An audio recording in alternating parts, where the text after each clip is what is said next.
Halo, manapun Anda berada, gimana kabarnya? Ya, semoga Anda baik-baik saja, diberikan rezeki yang banyak dan juga halal. Kembali lagi bersama saya. Kali ini saya akan membahas sebuah alur cerita film survival berjudul Mr. Fogg and Mr. Rose yang dirilis pada tahun 2020. Yang mana film ini ceritanya benar-benar sangat menarik. Oke, tanpa berlama-lama kita langsung aja masuk ke alur ceritanya. Dan seperti biasa,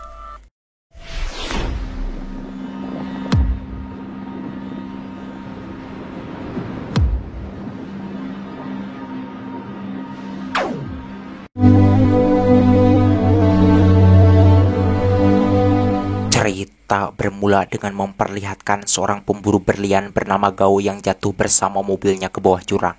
Setelah lama pingsan, akhirnya Gao terbangun dan berusaha keluar dari mobilnya tersebut. Saat Gao berusaha keluar, terlihat di sana ada seorang wanita berpakaian kuno mengintipnya dari kejauhan. Dan ketika Gao sedang mencuci mukanya, wanita yang mengintip tersebut menembak kaca mobil Gao hingga pecah, membuat Gao terkejut. Lantas dirinya pun melemparkan batu ke arah wanita tersebut bersembunyi, menjadikan wanita itu marah dan memukul Gao hingga pingsan. Sebelum melanjutkan ceritanya, kita flashback dulu ke belakang agar kalian tahu kenapa Gao sampai jatuh ke jurang tersebut. 8 jam sebelum Gao jatuh ke jurang, dirinya sengaja meninggalkan kedua temannya yang bernama Siana dan Kinsu, disebabkan ada beberapa orang penjahat yang hendak menangkapnya. Gao yang saat itu kabur ke jalur gunung menggunakan mobil dirinya kehilangan kendali hingga akhirnya Gao jatuh ke bawah jurang tersebut. Kembali ke Gao yang tadi pingsan, dirinya dibawa oleh wanita tersebut ke tempat tinggalnya. Setelah sadar, wanita itu menanyakan, "Siapa namamu?" Gao menjawab, "Aku adalah Gao, si pria krempeng yang disukai banyak wanita." Mendengar itu, wanita tersebut pun memberitahukan bahwa dirinya adalah ratu di suku tersebut bernama Xingyu. Gao Zhenghe. Xingyu. Ketika mereka sedang mengobrol, seorang penasehat Xingyu yang bernama Yunhe masuk ke tempat tersebut. Sambil tertawa di sana, Gao mengungkapkan bahwa dirinya merasa aneh dengan keadaan di tempat tersebut yang seperti zaman dulu, padahal sekarang sudah zaman modern. Yunhe mengatakan, ya pasti Gao akan merasa aneh dengan keadaan di tempat tersebut, sebab Gao adalah satu-satunya orang yang selamat jatuh dari jurang tersebut dan sampai di suku mereka. Melihat Gao terus menertawakan keadaan di tempat tersebut, spontan Yunhe pun marah dan menendang pantat Gao hingga ngegurawi, lalu dimasukkan ke dalam sangkar kayu. Selepas dikurung, Gao yang awalnya menertawakan mereka kini jadi ketakutan dan meminta kepada Xingyu agar dilepaskan. Namun Xingyu mengatakan bahwa dirinya tidak akan melepaskan Gao, sebab Gao sudah berlaku tidak sopan kepada wanita. Dan perlu Gao ketahui bahwa di tempat tersebut yang berkuasa itu bukanlah laki-laki melainkan wanita. Jadi jika Gao tidak mau menghormati wanita yang ada di tempat tersebut, maka dirinya akan mengurung Gao di sangkar tersebut selama-lamanya.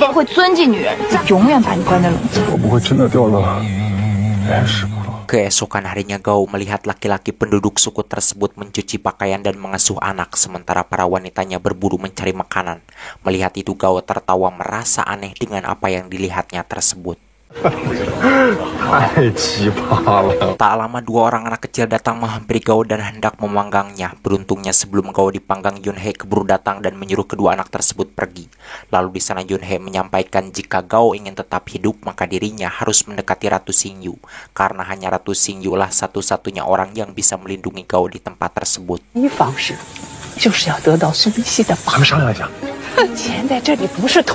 Di hari keempat, terlihat saat itu Siana dan Kinsu datang ke tempat di mana Gao dan mobilnya jatuh. Lalu di sana Kinsu mengatakan kepada Siana bahwa kemungkinan untuk selamat Gao sangatlah kecil, sebab jurang tersebut sangatlah dalam. Mendengar itu, Siana yang diam-diam mencintai Gao pun merasa sedih dan hatinya ngarak kacak. Anjing, udah ngarak kacak.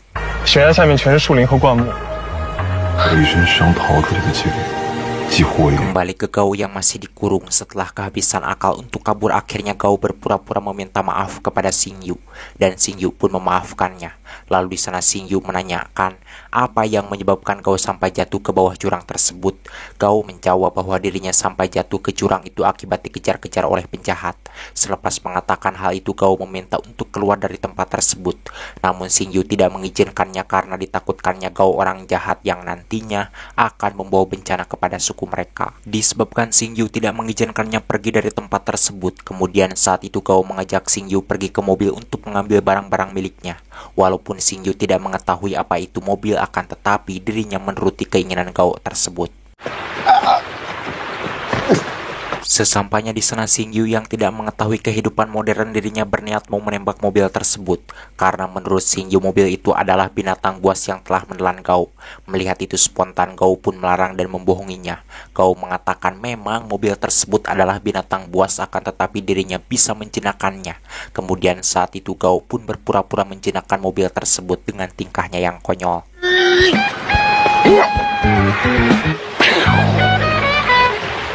Kemudian di sana dengan polos Xingyu mengatakan jika Gao bisa menjinakkan mobil tersebut, maka dirinya juga pasti bisa menjinakkan Gao. Gao menjawab sebelum Xingyu menjinakkan dirinya, lebih baik Xingyu menjinakkan dahulu mobil tersebut.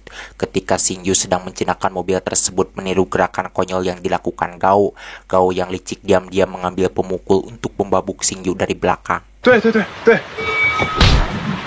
Saat Gao tega hendak memukulnya dari belakang, beruntungnya di sini Xingyu memergoki perbuatan Gao tersebut, membuat Gao malu dan berpura-pura memukul mobil tersebut dengan mengatakan bahwa mobil itu tadi berniat mau menyerang Xingyu dari belakang. Melihat itu Xingyu yang polos pun berniat mau membantunya, menjadikan dirinya tanpa sengaja terpukul oleh Gao hingga pingsan.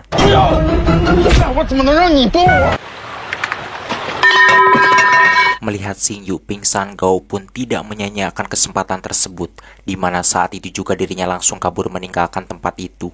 Selepas Gao pergi, terlihat di sana tank mobil Gao bocor hingga tak lama api pun menyala mengelilingi Xingyu yang pingsan. Diceritakan di tempat lain, salah seorang penduduk suku melaporkan kepada Yunhe bahwa dari arah tempat ratu mereka pergi ada kebakaran. Mengetahui itu, Yunhe beserta penduduk suku tersebut pun bergegas pergi ke tempat Gao meninggalkan ratu mereka. Sesampainya di sana mereka pun berusaha memadamkan api tersebut untuk menyelamatkan ratu mereka. Di waktu yang sama, Gao yang kala itu belum pergi jauh, dirinya mendengar suara teriakan sedih para penduduk, di mana hal tersebut menjadikan Gao merasa bersalah dan langsung kembali menghampiri mereka untuk menyelamatkan Xingyu. Setibanya di sana, Gao menyuruh mereka mundur karena tak lama lagi mobil tersebut akan meledak. Setelah mengguyur tubuhnya dengan air, kemudian Gao pun masuk ke lingkaran api tersebut dan membangunkan Xingyu yang masih pingsan. Sebelum mobil tersebut ngebeluk, beruntungnya Gao sudah berhasil membawa Xingyu keluar, kemudian ngajul ke air yang tidak jauh dari tempat tersebut.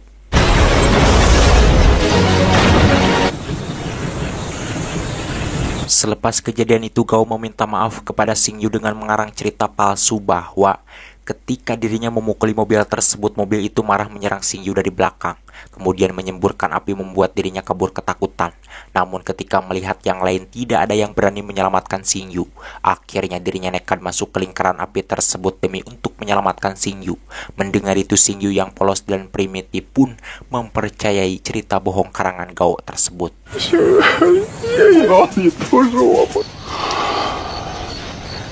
Malamnya ketika Gao sedang tidur di dekat api, Yunhe menghampirinya. Yunhe mengatakan jika Gao ingin tetap hidup, maka dirinya jangan pernah mencoba untuk kabur dari tempat tersebut karena ratu mereka sangat menyukai Gao.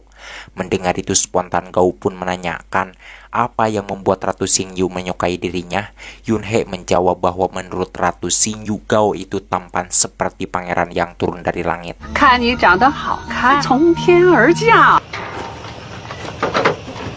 Sekembalinya ke tempat tinggal, Gao menyalakan handphonenya dan mencoba mencari sinyal, tetapi sialnya di tempat tersebut tidak ada sinyal, membuat Gao kesal. Lalu saat itu dirinya memutar musik favoritnya untuk menghibur hatinya yang ingin pulang. Namun baru saja Gao mendengarkan musik, tiba-tiba Xingyu datang mau mengambil handphonenya. Karena menurut Xingyu handphone tersebut adalah binatang buas yang membahayakan manusia. Gao mengatakan bahwa handphone itu tidak berbahaya, bahkan sangat berguna sekali bagi manusia. Kemudian saat itu Gao mengajaknya mendengarkan musik tersebut. Sambil mendengarkan musik di sana, Gao menanyakan jalan keluar dari tempat tersebut karena dirinya ingin segera pulang ke tempat tinggalnya. Dengan setengah sadar saat itu Xingyu menjawab bahwa jalan keluar dari tempat tersebut itu petunjuknya ada di dalam lukisan Yunhe. Mendengar itu Gao tidak merasa puas dengan jawaban Xingyu tersebut, dan ketika Gao hendak kembali menanyakan jalan keluar yang sebenarnya, Xingyu keburu tertidur. Lalu Gao pun memindahkannya ke ranjang sederhana yang ada di tempat tersebut.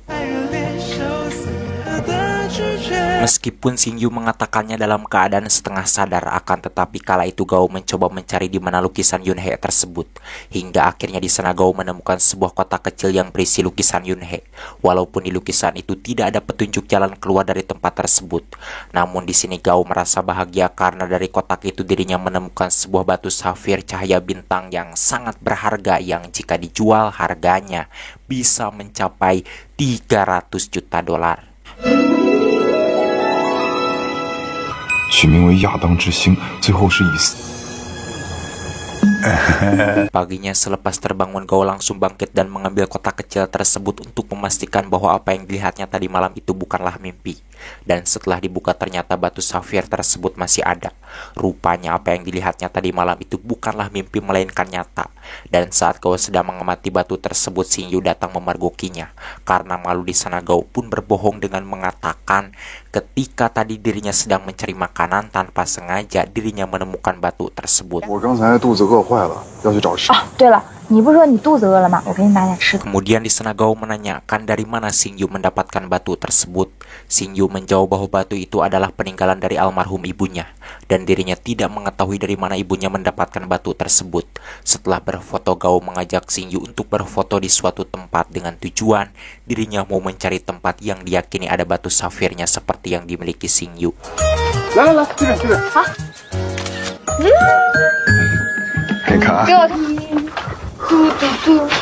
Sekembalinya ke tempat tinggal, Gao memasak mie instan yang dibawa di tasnya. Sementara Xingyu dirinya mengeluarkan semua barang-barang yang ada di dalam tasnya Gao.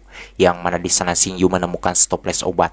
Dan ketika Xingyu hendak menelannya, Gao melarang. Gao mengatakan bahwa itu adalah obat tidur yang jika ditelan maka dirinya akan tidur dengan cepat.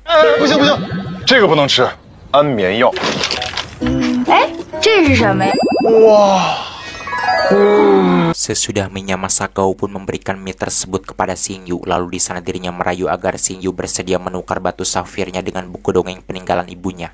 Mendengar itu spontan Xingyu pun menolak. Xingyu mengatakan jika Gao menginginkan batu tersebut maka Gao harus menikahi dirinya terlebih dahulu.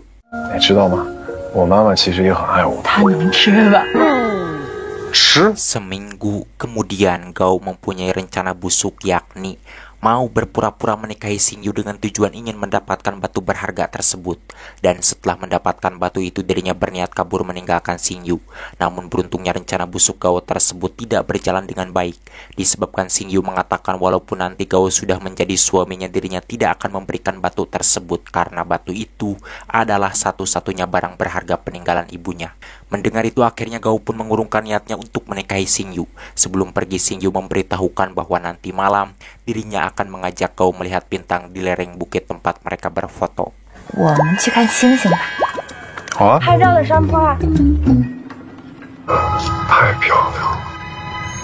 Malamnya saat melihat bintang, Xingyu mengajak Gao empeludan. Melihat itu spontan Gao pun menolak. Xingyu memberitahukan bahwa yang dimaksud melihat bintang di sukunya itu adalah melakukan empeludan.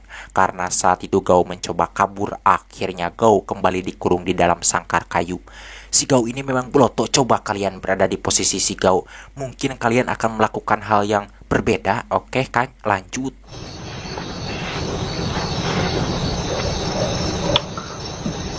Lalu di sana Gao mengatakan kepada Xingyu dirinya tidak mengetahui bahwa yang dimaksud melihat bintang oleh Xingyu itu adalah empeludan. Jika Xingyu ingin melakukan empeludan sebagai pernyataan cinta, dirinya tidak menyukainya karena itu terlalu terburu-buru. Sebab biasanya di tempat Gao orang yang hendak menyatakan cinta itu pasti dia menyiapkan terlebih dahulu sesuatu yang romantis.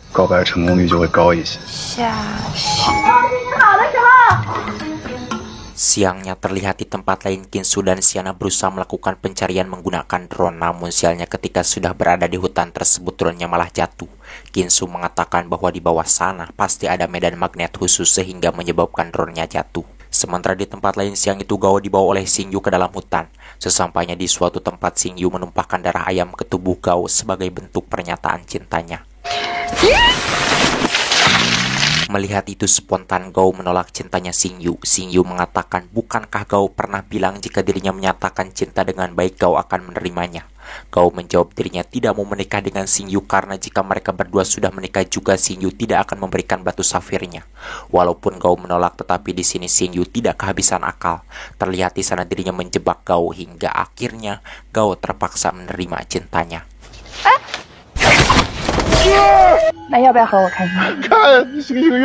Saat perjalanan pulang di sana Gao menemukan serpihan drone-nya Kinsu, lalu dirinya pun mengambil serpihan drone tersebut, yang mana di serpihan drone itu ada tulisan yang pernah Gao ucapkan kepada Kinsu dan Xiana. Melihat itu di sini Gao menyadari bahwa kedua sahabatnya itu sekarang sedang berusaha mencari keberadaan dirinya. Di hari ke-12 ketika sedang duduk Gao teringat bahwa dirinya memiliki kontrak dengan seorang perempuan bernama Lian, yang mana perjanjiannya bahwa setiap 15 hari sekali Gao harus melaporkan kepada Lian mengenai bisnis mereka. Ingat akan hal itu, di sini Gao menjadi ingin segera keluar dari tempat tersebut, karena jika tidak pastinya Lian akan menuntut Kinsu dan Xiana. Lalu saat itu Gao mengatakan kepada Xingyu bahwa mulai besok dirinya bersedia menjadi suaminya dengan tujuan agar Xingyu tidak menyembunyikan rahasia apapun dari dirinya. Kembali ke Kinsu dan Xiana malamnya mereka kedatangan Lian dan menanyakan Gao. Xiana menjawab bahwa Gao pergi ke atas gunung untuk ziarah ke makam ibunya.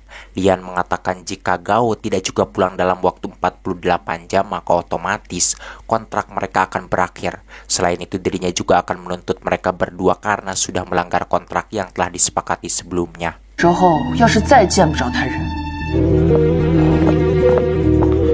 Di waktu yang sama malam itu Gao mengatakan kepada Xingyu bahwa besok mereka akan menikah. Jadi sekarang Xingyu jangan merahasiakan apapun dari dirinya. Usai mengatakan hal tersebut Gao menanyakan apa yang ada di ujung hutan ini. Dengan polos Xingyu menjawab bahwa di ujung hutan ini ada gua. Mendengar itu Gao tersenyum merasa bahagia karena dirinya merasa yakin bahwa gua itu pasti jalan keluar dari tempat tersebut. Walaupun di hutan itu ada magnet khusus yang membuat kompas tidak berfungsi, tetapi Gao merasa percaya diri bahwa dirinya pasti akan bisa keluar dari tempat tersebut dengan selamat.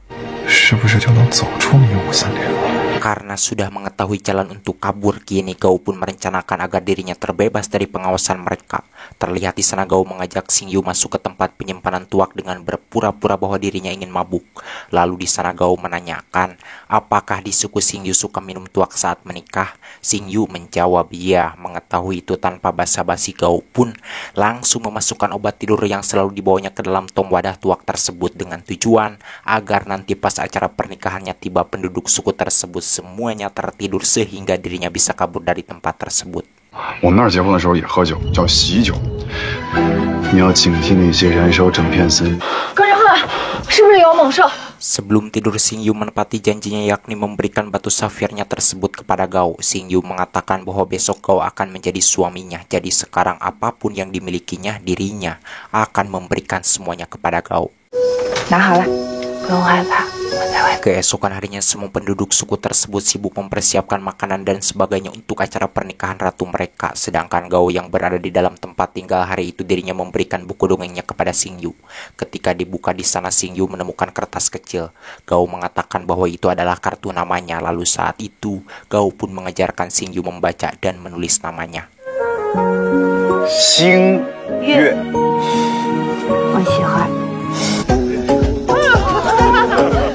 Malamnya acara pernikahan pun tiba. Sesudah resmi menikah lalu di sana salah seorang penduduk suku yang merupakan tangan kanan Xingyu mengatakan bahwa kini Gao sudah resmi menjadi suami ratu mereka.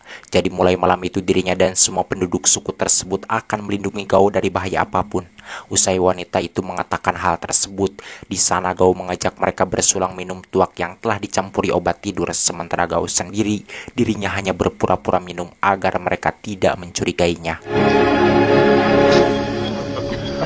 Sebagai hadiah paling berharga malam itu penduduk suku tersebut menyanyikan lagu favorit Gao. Mendengar itu Gao menanyakan dari mana mereka bisa hafal lagu tersebut. Xingyu mengatakan bahwa dirinya lah yang telah mengajari mereka karena Xingyu tahu bahwa lagu tersebut adalah lagu favorit Gao yang suka didengarkan setiap harinya. Hadirmu kasih bagai dalam mimpi yang datang mengganggu tidurku. Sesudah acara pernikahan pernikahannya selesai, terlihat di sana penduduk suku tersebut semuanya tertidur akibat meminum tuak yang telah dicampuri obat tidur oleh Gao. Sebelum pergi di sana, Gao meminta maaf kepada Xingyu. Sebab apapun itu sebenarnya Gao sendiri sangat mencintainya. Namun apalah daya, di luar sana dirinya memiliki banyak sekali pekerjaan yang harus diselesaikan.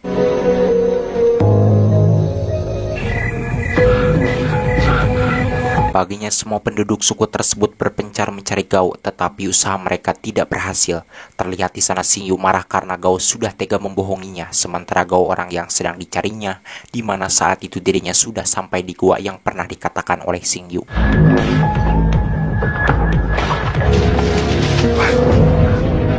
Selepas melewati gua tersebut, Gao naik ke puncak dan di sana dirinya melihat bahwa di depannya ada jalan yang dilewati oleh kendaraan. Melihat itu Gao ngajur rowok merasa bahagia. Kemudian dirinya bergegas pulang ke tempat tinggalnya. Di waktu yang sama Lian kembali mendatangi Qinsu dan Xiana. Disebabkan Gao tidak juga pulang, Lian berniat mau menyita rumah Gao dengan memaksa Xiana untuk menandatanganinya. Beruntungnya dalam keadaan semacam itu Gao datang. Lian mengatakan karena sekarang Gao sudah pulang maka dirinya akan menganggap kejadian tersebut tidak pernah terjadi.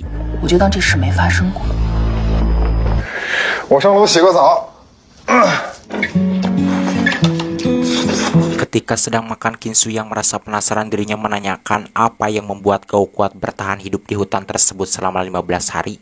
Mendengar pertanyaan semacam itu, Gao tidak menceritakan kejadian yang sebenarnya.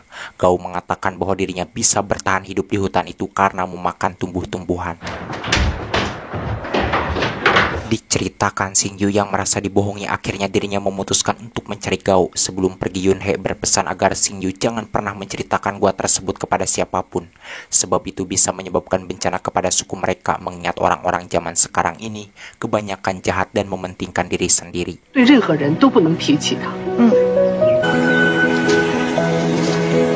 Xingyu yang saat itu berjalan, dirinya sampai di suatu tempat dan menemukan sebuah mobil. Karena menurut Xingyu mobil itu adalah binatang buas, lantas saat itu dirinya pun hendak menembak mobil tersebut.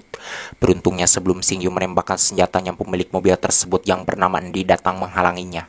Yang mana Endi ini adalah seorang peramal yang bisa membaca karakter setiap orang. Endi memberitahukan bahwa mobil itu bukanlah binatang buas, melainkan alat transportasi yang banyak manfaatnya bagi manusia. Setelah dijelaskan secara detail, akhirnya Xingyu pun mengerti apa itu mobil teh.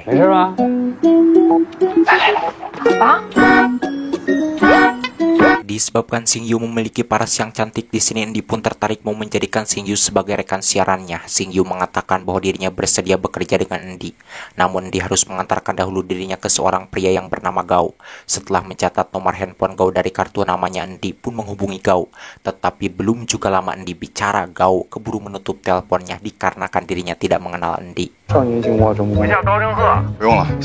Endi memberitahukan bahwa Gao menutup teleponnya, tetapi Xingyu jangan merasa khawatir karena sebelum Gao menutup teleponnya dirinya mendengar bahwa sekarang Gao sedang berada di sanatorium. Lalu kala itu Endi pun membawa Xingyu ke tempat tersebut.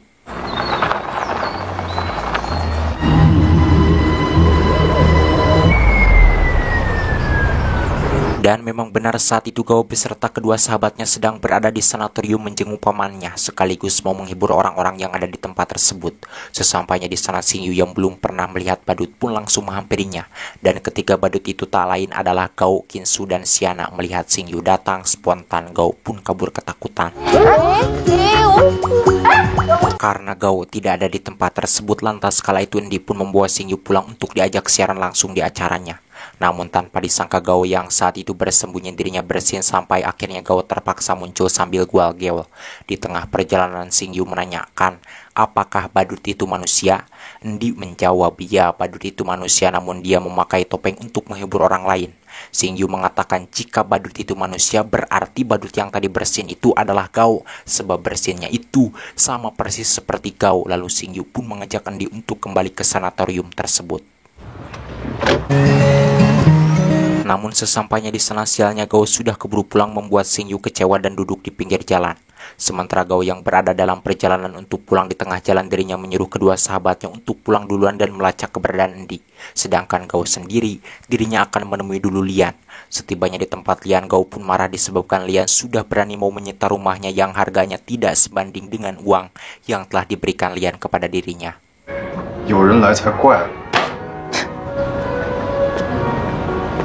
Setelah Gao mengganti pakaiannya, terlihat di sana Lian menghampirinya, yang ternyata diam-diam Lian ini sangat mencintai Gao.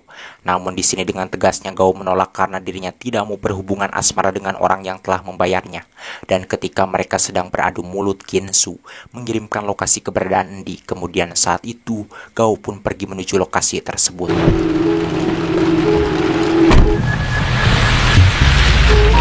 Setibanya di sana, Gao menemukan Xingyu sedang duduk di pinggir jalan dipayungi oleh Endi. Melihat itu, Gao cemburu dan langsung menghampirinya, kemudian membawanya pulang ke tempat tinggalnya.